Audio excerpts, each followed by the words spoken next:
Today we're going to be talking about 5 NFL players that I think are overrated, and we're going to get Jaden's opinion, and I also want to hear your guys' opinion. We're going to hop right into this, and we're going to hit Justin Herbert as my number one, who I think is overrated. He hasn't had a true great season compared to his stats-wise since 2022. He had 4,739 yards. The year before that, he had 5,000 yards. The year before that, he hit 4,000 again. I mean, he's made it to the playoffs, but he can't finish in the playoffs. He goes to the playoffs and he plays like shit. Last year he threw no interceptions, no touchdowns. He had 159 yards. The year before that he threw 1 touchdown and 4 interceptions. Like, they can't get out of game 1 in the postseason at all. His quarterback rating drops extremely low in the postseason. As low as it's gone was 11.4, and that was in 2024. Last year it was 28. So I don't think he's a finisher. That's why I think he's overrated. We got Chris Jones. Statistically speaking, he's had a huge drop-off from 24 to 25. And especially when you look at it from a point where he's getting paid 158.7 million with a 44 million cap hit for 2026. And comparing his 2025 production to his 23 to 24 production, he's had a huge drop-off in his sacks from 15.5 to 7 sacks. In that season. And it's starting to look like his age and his wear and tear is starting to rub off on him. He's in his 10th season, and his extra workload from the deep playoff runs, they're noticing a dip in his explosive game-changing plays, and he's just not living up to the name or the salary that he's being paid. I agree. I don't think he's worth what he's getting paid. I mean, he's had 3 seasons where he hit double-digit sack margins. Other than that, I mean, last year he had 7. The year before that he had 5. In the last 3 years, he's had 1 forced fumble.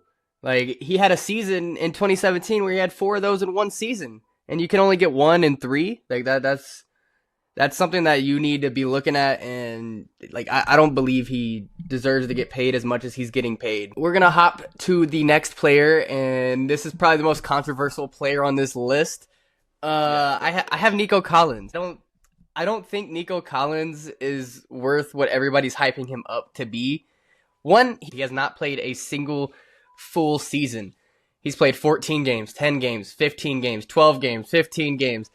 If you're going to be that high ranked of a wide receiver, everybody knows your name, I feel like you should at least have a season or 2 where you're playing the whole year. And I mean, other than his 2023 season where he had 1,200 yards, almost 13, and 8 touchdowns, he hasn't really came close to that again. I mean, in 2024, he barely cracked 1,000. He had 7 touchdowns, I'll give him that. And last year, he had 1,106 touchdowns. He's declining, and you could see it in his stats. From the last 3 years, he's gone down 1 touchdown in each of his stats. You got 120 targets, and you only catch 71 of them? Come on now. Well, on my side of things, I don't think Nico Collins is a bust. And I'm going to back up why, of course. He has the second best wide receiver PFF grade at 91.6, and this is in his all-time, but especially last season. He has a 2.87 yards per route run at 2.87, which is third for all wide receivers. And like you did say, he is still producing over 1,000 plus yards per season, including those games with his injuries, where you're putting people who are barely scraping 1,000 in breakout seasons for them. He's still performing at a high wide receiver 1 rate. He is still dominant against coverage. And the chemistry with CJ Stroud is only going to continue to build. Of course, his stats have dropped a little bit, but it's not significant enough for you to say that he's washed or that he's overrated. You got to remember, too, that the only thing that you can really call into question for Nico Collins is his durability. His performance has still been pristine, and especially with a team as young as the Texans, they're starting to get more players and find more of their identity, but it's still been clear the whole time that Nico Collins has been wide receiver 1. When it came down to it in 2025, they made it to the playoffs. They played a game in the playoffs. This man had 7 targets for 3 catches and 21 yards. That's not something you expect out of a wide receiver 1 playoff team. If you're going to be a wide receiver 1, you need to prove that you're a wide receiver 1 when it really matters. You're bringing up good points too, but you can't expect perfection from every game. That's where I would put it. And yes, he did have a bad playoff game. I just think I can equate it personally to him being young and inexperienced, regardless of whether or not he's been in 5, coming onto a 6th season. You still give leeway where leeway is due, and he has earned it throughout his season performance and his stats. I think as a wide receiver 1, you need to be perfect in the playoffs. That's when the games matter. Well, all the games matter. It matters getting to the playoffs. It matters in the playoffs. You just can't bounce him out because of one really really like shitty game and injuries. If you're doing that, then fucking Mike Evans is washed. He shouldn't. He's not coming back next year and all this other stuff. So you Yeah, but gotta Mike have Mike if you're gonna judge one way, you gotta be fluid enough to be cement with what you're saying. Mike Evans has a track record of 10 years where he hit a 1,000-yard season, even in his rookie season. You didn't see Nico Collins do that in his rookie season. Nico, Nico had like 480 something yards in his rookie season. hey, look, man, all I'm saying is don't count Nico Collins out yet. So at number 4, I can't really do this one either because I don't think DK Metcalf is overrated. So I'm gonna let you go and then I'll come back behind you. You don't think DK's overrated? All Not right, not well, entirely. so we're gonna talk about DK. You know, he's had 3,000-yard seasons in the 7 years he's played. He had 2 very productive seasons in 2020 and 2021 where he had 10 touchdowns and 12 touchdowns on the Seahawks. And ever since then, it's just been a decline. I mean, he bounced back in 2023 a little bit with 8 touchdowns and his second most yards. And then from there on, it's just declining every season. 2024, he didn't crack 1,000. He only had 5 touchdowns. And in 2025, he also didn't crack 1,000. He had 850 yards with 6 touchdowns on 99 targets and only 59 receptions. If you're going to be a wide receiver 1 and I'm targeting you 100 times in the season and you can only catch 60% of those balls, that's questionable right there. If you're getting talked to like you are a true top talent, I expect you to come out and perform like a true top talent. You're going to get 60 catches and only 850 yards. That's crazy. Well, I do agree that he had a decline in his season, of course, but with a big name like DK Metcalf, who's also been in the league for a pretty good time now, correct? 7 years. Yeah. He didn't perform the best disregarding his 2 game suspension. I'm sure he would have brought in. I think with those 2 games, he probably would have came in over 1,000 yards. I just don't believe that he is overrated just yet. He was tied 47th in the NFL for receptions, 28th in the NFL for receiving yards. But his yards per reception were still at 14.4. The 99 targets, 59 receptions, which is at 60%. He had two rushes, 12 yards, and a touchdown.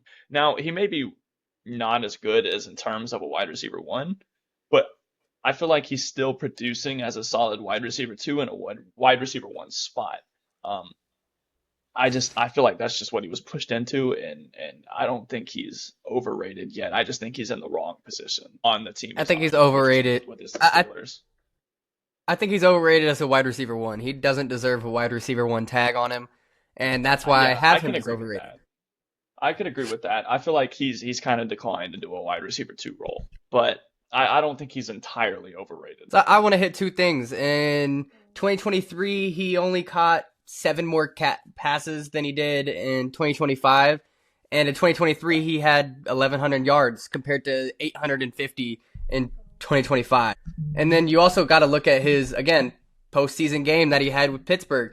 5 Mhm. targets, 2 receptions, 42 yards. That's not what you need from a wide receiver 1. That's why they fell off in the first round. You don't have somebody you could, boom, let me throw you the fucking ball to get it in the end zone. Like Yeah, I mean, that's not wide I receiver agree. 1 material. I agree it's not wide receiver 1 material. I just can't rate DK Metcalf as a whole overrated. I'm not saying that he isn't overrated on wide receiver 1. I'm just talking about it in entirety for the whole. I just can't because he hasn't. I need to see a little bit more. We'll see this season and we'll come back to that because I can't with my heart overrate him entirely. So at number 5 we got Mark Andrews. I believe, and I'm pretty sure Logan believes because he put him on the fucking list, that he is overvalued and overrated. He's had a documented decline in his advanced usage metrics from his extreme dependency in 2024 to his lackluster need in 2025. But he's had a drastic target share drop. Like they're not using him as much. They're more using him as cannon fodder than this explosive tight end that he once was. And he's on a team that has a low volume passing offense, so he also hasn't really had the chance, I would say, because in my eyes they're more of a run heavy, especially with Lamar Jackson as your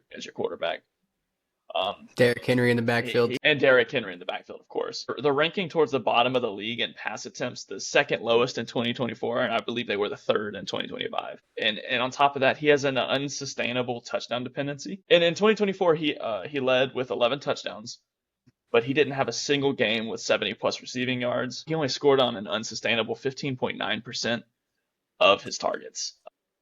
And the emergence of Isaiah Likely has shown more of a significant threat towards him by his usage. It that in itself, having another high value tight end that they're starting to bring more into the picture is going to split your usage in half, or starting to lean in a way that wouldn't favor Mark Andrews. But they're doing that for a reason. They're pushing him out for a reason. They don't see a future with Mark Andrews as they do Isaiah Likely. And honestly, I agree. I agree. I mean, if we look at 2024, he had 69 targets, 173 yards, and 11 touchdowns. He pulled in 55 of those 69 targets. We come into 2025, he had 70 targets, only 422 yards, only 5 touchdowns, and he managed to only pull in 48. So you had the same amount of volume, target share-wise. You had 70 targets, and you couldn't produce what you produced the year before with 69 targets. So there's very obviously a decline there. Even with Isaiah Likely, you're still getting targets and you can't prove yourself. So you're going to fall out really fast. Yeah. They kind of used him more as like a blocker or like a distracting route runner. They didn't really use him as a tight end. So without that opportunity, then you're gonna be labeled overrated because there's nothing there for you to prove yourself, and that's where I think a big problem is coming from Mark Andrews. I agree. Yeah, he's turning into more of a blocker. I think his age has something to do with it.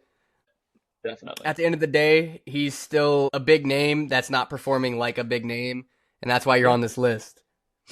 Yeah, and you know what sucks too is with being a big name, he's still being drafted in fantasy football as a top 7 tight end with an APD rating of 89%.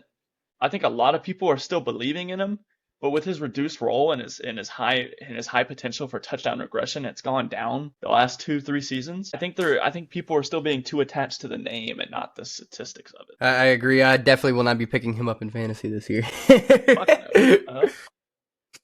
But that was our 5 players of who I think was completely overrated, and Jaden kind of agreed with 3 out of the 5. So yeah, if you guys agree with me, go ahead and drop it down below. If you guys don't, and you want to argue why I shouldn't have put him on the list, feel free to.